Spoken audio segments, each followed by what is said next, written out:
Hello दोस्तों, स्वागत है आप सभी का हमारे यूट्यूब चैनल TLEG फाइनेंस में। फाइनेंस से जुड़ी लेटेस्ट जानकारी पाने के लिए हमारे चैनल को अभी सब्सक्राइब करें और बेल आइकन को प्रेस करें। दोस्तों, विशाल फैब्रिक्स ये एक ऐसा शेयर है जिसने तहलका मचा के रखा है। तहलका इसलिए नहीं कि क्यों इसने इन्वेस्टर्स के पैसे को डबल किया है, इसलिए क्योंकि इसने इन्वेस्टर्स के पैसे को आधा कर दिया है, आधे से भी कम कर दिया है।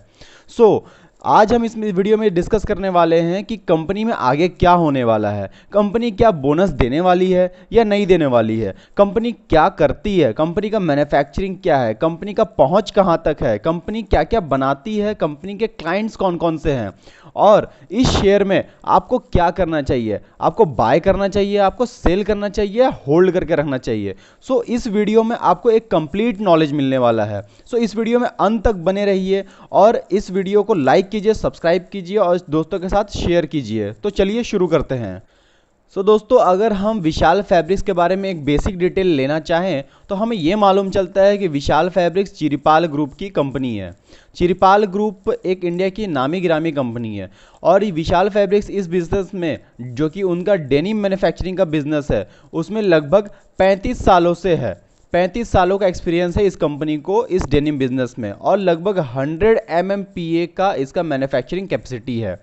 अगर आगे देखें तो ये कंपनी के बारे में हमें ये पता चलता है कि इस कंपनी का रेवेन्यू इस साल के लिए, साल 1920 के लिए इस कंपनी का रेवेन्यू लगभग 1296 करोड़ है, यानी कि 1300 करोड़ का इसका रेवेन्यू इस साल रहा है।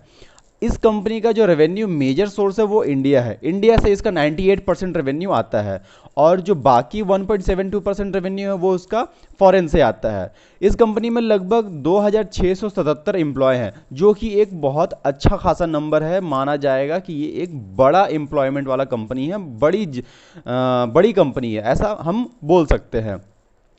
कंपनी का डेब्ट टू इक्विटी रेशियो भी ज़्यादा ही बोलेंगे, इसको ज़्यादा ही बोलेंगे। अगर डेब्ट टू इक्विटी रेशियो 1 से ज़्यादा हो तो वो ज़्यादा ही कहलाता है। 1 से कम या 0.5 से कम हो तब वो नेग्लिजिबल कहला सकता है, लेकिन 1.48 तो ज़्यादा ही है। अब अगर हम इसमें आगे देखें तो ये कंपनी स्टार्ट हुई थी 1985 में, फिर कंपनी आगे बढ़ती गई और आज साल 2020 तक ये कंपनी खड़ी है। तो काफ़ी लंबा जर्नी रहा इस कंपनी का, जो कि मेरे को थोड़ा ठीक लगा कि हाँ भाई, पुरानी कंपनी है, यानी कि स्टैब्लिश्ड कंपनी है। ये चिरिपाल ग्रुप के मैनेजर हैं। इनका नाम है ब्रिजमोहन डी चिरिपाल। इनका नाम ब्रिजमोहन डी चिरिपाल है। ये चिरिपाल ग्रुप के चेयरमैन हैं। इन्होंने अपने प्रेजेंटेशन में अपने शेयर होल्डर्स के लिए कुछ लिख के रखा है कि उन्होंने कैसे अपने शेयर होल्डर्स के पैसे को आधा किया है। इसे आपको पढ़ना चाहिए और अपना रिव्यू हमें कमेंट सेक्शन में बताना। ये CFO के मैसेज हैं। अगर हम आगे देखें तो कंपनी की मैन्युफैक्चरिंग प्लांट यहाँ पर हमें एक जगह देखने को मिल रही है, जो कि गुजरात में है। इस कंपनी की manufacturing capacity, dying capacity 80 MMPA है और प्रोसेसिंग कैपेसिटी 105 MMPA है। और ये कंपनी पर मंथ लगभग 30+ डिज़ाइनिंग का काम करती है, नए नए प्रोडक्ट्स लॉन्च करती है। दोस्तों, यहाँ पर एक अच्छा चीज़ ये देखने को मिला है कि इसके जो क्लाइंट्स हैं वो बहुत अच्छे अच्छे हैं। इसके क्लाइंट्स में देखा जाए तो H&M, Levi's, Zara, Wrangler, Diesel, Roadster, Killer, Tommy Hilfiger, Being Human, Calvin, Gas और अरमानी जैसे कुछ बड़े ब्रांड्स हैं। तो ये तो हो गया कंपनी के बारे में कुछ एक ब्रीफ इंफॉर्मेशन। अब अगर हम चिरिपाल ग्रुप के बारे में थोड़ा सा इंफॉर्मेशन ले ले तो हमारे लिए समझना आसान हो जाएगा कि विशाल फैब्रिक्स कहाँ से बिलोंग करती है और कितनी बड़ी है। तो हमें यहाँ चिरिपाल ग्रुप के बारे में ये चीज़ देखने को मिलता है कि चिरिपाल ग्रुप में लगभग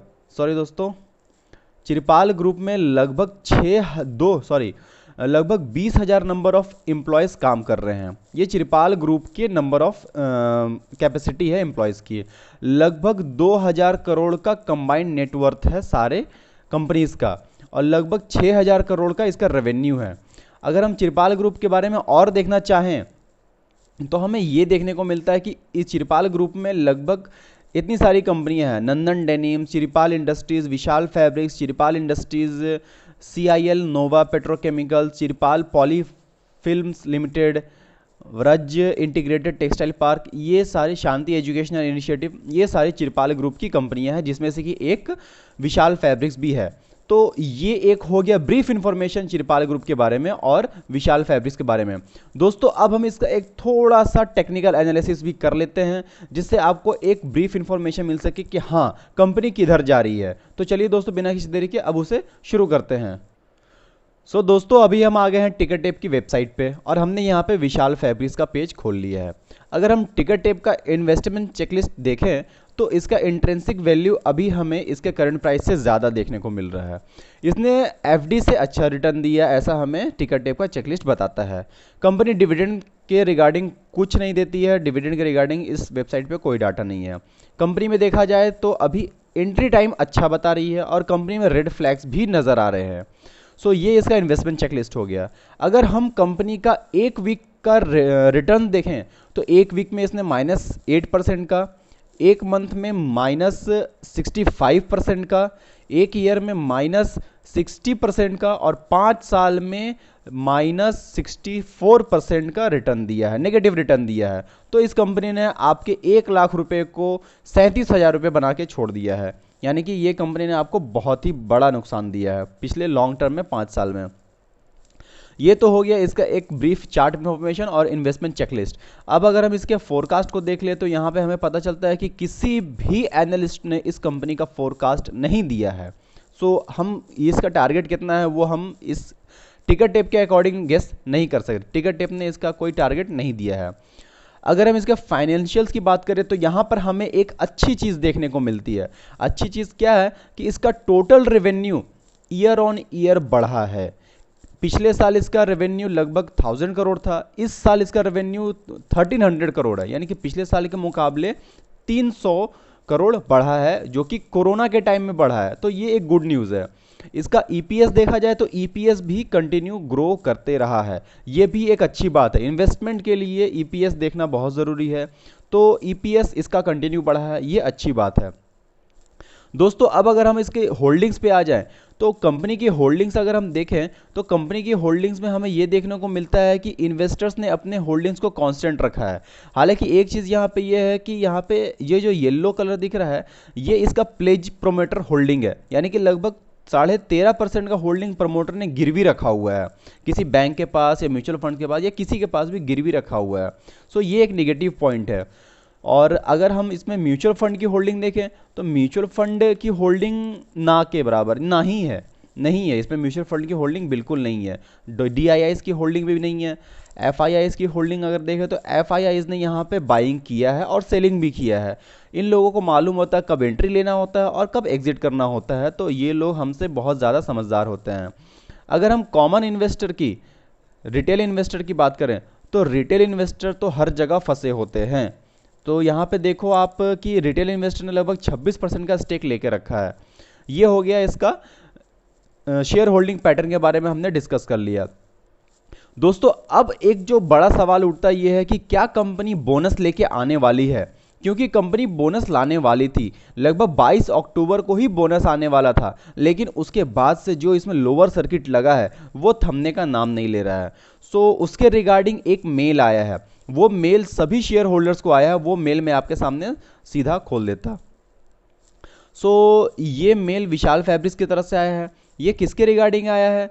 35th एनुअल जनरल मीटिंग के रिगार्डिंग आया है, जो कि कंपनी करने वाली है, एजीएम करने वाली है। वो किस डेट में करने वाली है? 9 दिसंबर 2020 को 3 बजे करने वाली है थ्रू वीडियो कॉन्फ्रेंसिंग के। ये एक न्यूज़ है, ये न्यूज़ है। इस न्यूज़ में ये जो एजीएम होगा उसमें ये डिसाइड होगा कि कंपनी को ये देना है कि नहीं देना है, बोनस इशू जारी करना है कि नहीं करना है। अगर बोनस इशू आता है तो कंपनी ग्रो कर सकती है, कंपनी में एक तेज़ी देखने को मिल सकती है। ये एक बड़ी न्यूज़ है जो कि कंपनी कर सकती है, जिससे शेयर होल्डर को काफ़ी फायदा हो सकता है। ये एक छोटी सी इन्फॉर्मेशन थी, एक ब्रीफ नॉलेज था जो कि आप तक पहुंचाना था। इस वीडियो को देखने के बाद आपको डिसाइड करना है कि कंपनी में बने रहना है या बेचना है या और ज़्यादा खरीदना है, अपना जो प्राइस है उसको एवरेज करना है। बेच तो आप अभी सकते नहीं हो क्योंकि ये कंपनी अभी लोअर सर्किट में चल रही है। आपको खरीदने का और होल्ड करने का ही चांस है, या आप एवरेज कर सकते हो। आज का ये वीडियो यहीं तक। थैंक्स फॉर वॉचिंग दोस्तों। आपकी जो राय है वो आप हमें कमेंट सेक्शन में बताइए और आपके जो सवाल है वो भी बताइए। Thanks for watching, have a nice day.